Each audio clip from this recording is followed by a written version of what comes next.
if she understands that you're not just going to sit there and just take stuff, or as some brothers threaten foolishly, well, I'm just going to get another wife if you don't do this. One, that's childish to say. If you're going to get another wife or want to marry another wife, then do that.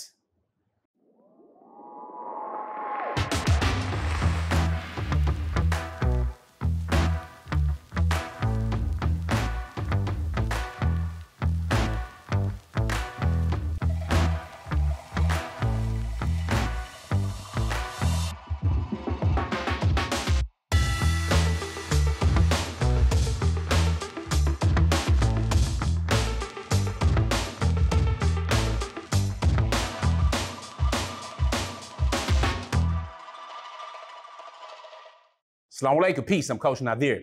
I'm one of the founders of Outstanding Personal Relationships, as well as one of the authors of the book, Let's Talk Polygamy Uncensored, with my wives, Coaches Fatimah and Nyla. Now, here's the thing. I want to share something with you. It's not necessarily a secret, but I want to share with you one of the main complaints I get from clients, all right, whether they are practicing polygyny or they are in monogamy. The thing is, they're being too nice. Too nice. Here, let me ask you like this. I'm speaking to the ladies right now. What would be the repercussions of a relationship if a man felt his woman was going nowhere? So his wife, she going nowhere. No matter what he does, she's going nowhere. How would you feel about that? So he could cheat on you, beat on you, do whatever, but she ain't going nowhere. Is that going to enable him? Will his ego get a lot larger? Yeah, probably. He wouldn't have a care in the world, would he? Because he knows she ain't going nowhere anyway. Now, here's the thing. Same thing happens on the other side. The challenge, though, is a little different because men are more solution-oriented. And they get raised on things like women are made, girls are made of sugar and spice and everything nice. Right? And you have to always protect and always do these things, never raise a hand to them, all these things, you know, open the doors and be chivalrous to girls and to women. Normal stuff, right? But what happens when that gets abused? Well, now it's a marriage and the man is too nice. He can't do enough. He provides, he protects the fam. They're not wanting for much. Yet, the level of respect's not there. Or he's dissatisfied in certain areas, but he's trying to figure out, okay, we're arguing, well, what did I do wrong? You know, seeking self-awareness to see what's going on, but that's not reciprocated. So from the other side, it's, oh, you don't do this or you don't do that. You're not with the kids enough. Or, you know, we need more money for this other vacation. Or, you know, my friend needs this and my parents need that and blah, blah, blah, and so on and so forth. So he's really being utilized as a tool or a resource, yet can never measure up because you're being too nice, bro. See, the same thing applies to you as it does to her. You should recognize that if there's no fear of you going anywhere else, then her head is going to get big, get swollen, and she will weaponize things against you. It's natural. It's part of our egos and the whispers, all right, the whispers that we get. We're humans. Somebody's not going somewhere, somehow we find a way to end up oppressing them and doing something wrong. However, if she understands that you're not just going to sit there and just take stuff, or as some brothers threaten foolishly, well, I'm just going to get another wife if you don't do this. One, that's childish to say. If you're going to get another wife or want to marry another wife, then do that.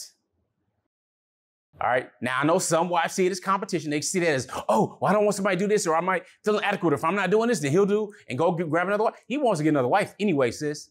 He just may not be qualified right now at the time. But the fact of the matter is, he's already programmed for that. But don't make it easier for him if you have that concern by being somebody who's difficult to get along with, who's not appreciating him. Similarly, bruh, if you're too nice and trying to figure out, well, what did I do wrong or what can I do better for her in order to do some basic things, then you need to reevaluate your relationship.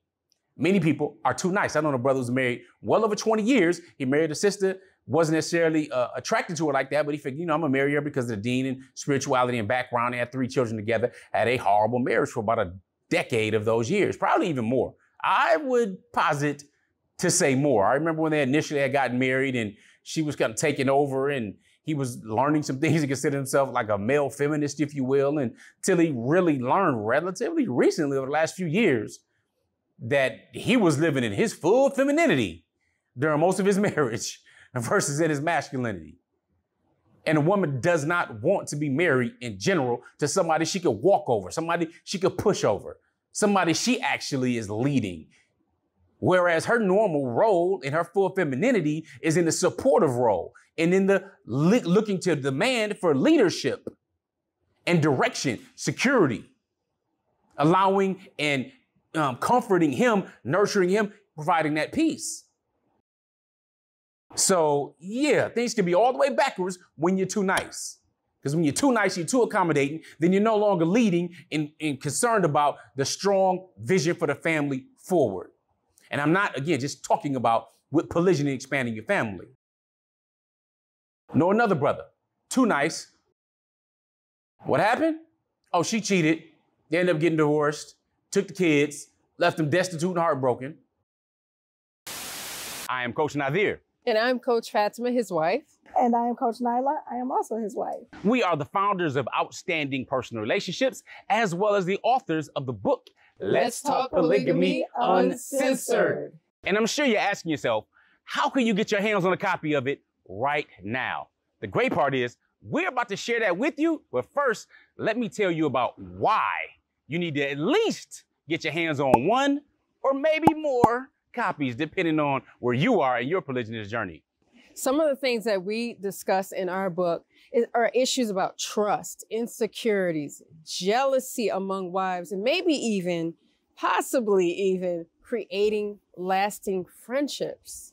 Especially friendships amongst co-wives. And we share in this book how you can understand that it takes a village, that polygyny is not some taboo topic or something that's going to leave women stranded alone and kids not loving each other or feel like they're left alone by their fathers or from their fathers or whatever the case may be. You will learn so much in this book. Let's Talk Polygamy Uncensored. Indeed, we lay down the practical steps that we wish we would have had when we started our polygynous journey over 13 years ago. Well, the time is here, and all you have to do, go to letstalkpolygamy.com. Order a copy, order the bundle, do whatever it is you need to do so there's no more excuses, and we making marriage great again by reminding people of polygamy, which is an ancient solution to a modern day problem. Let's talk polygamy.com. Get your pre-sale order on. With that being said, make sure you are growing intentionally, loving fearlessly, and connecting on a higher level every single day. Visit the link. Assalamu alaikum. Peace. Peace. Another situation, not until polygyny was mentioned, all of a sudden the issues they was complaining about for the last 10 years, all of a sudden just happened to get fixed within 10 days. I'm just saying, don't be too nice. Yes, praise, reward, love, good behavior. When it's good, it's all theirs, what you want. You operate and recognize it. Praise it, that's what you want. But when it's bad, it's ungrateful, it's disrespectful, it's pushed to the side, it's non-reciprocal, call it out. That drags on, your level of respect is going to go down over time. You're not going to be respected, and she wants to respect you and wants you to say no. Put your foot down, exercise your authority, and lead your family. Now, don't mistake that for being a tyrant.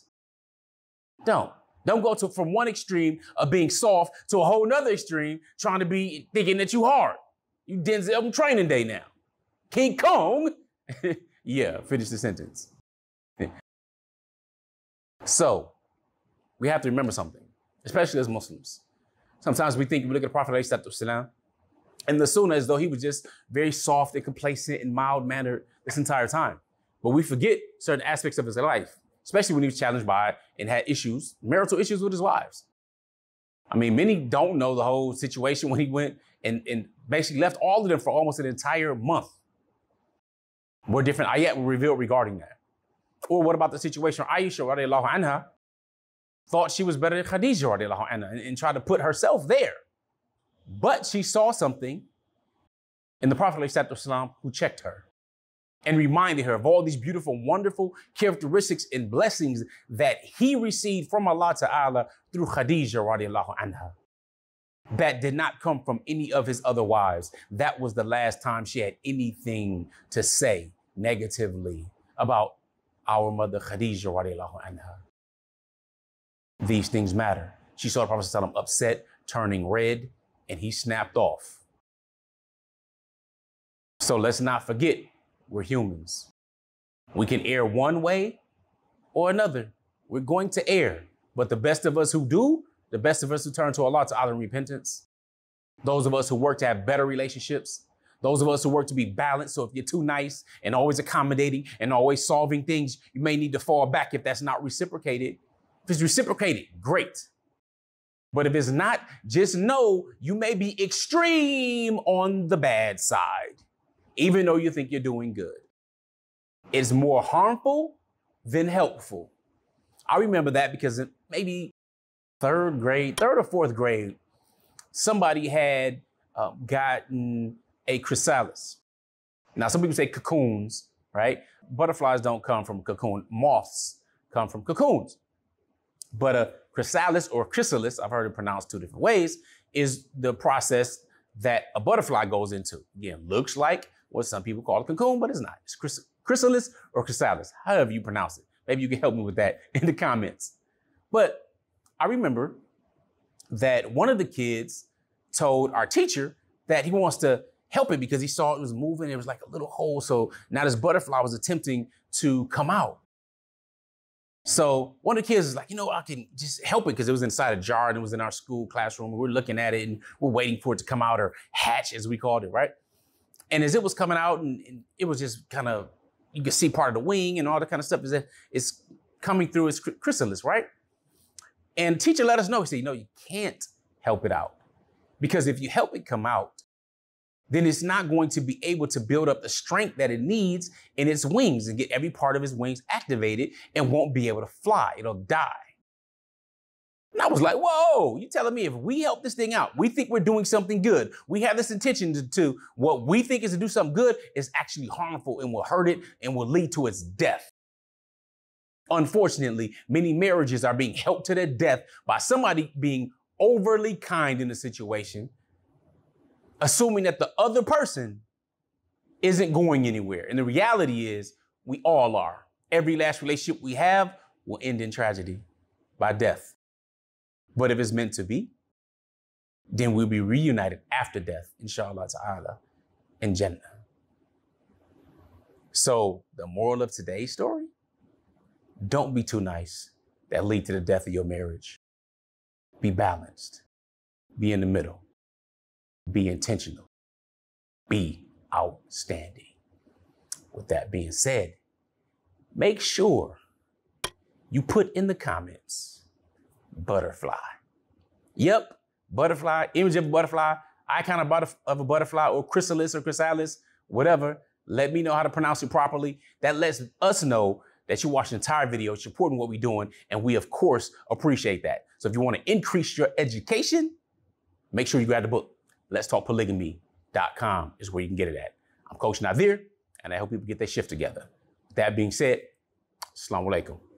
Peace.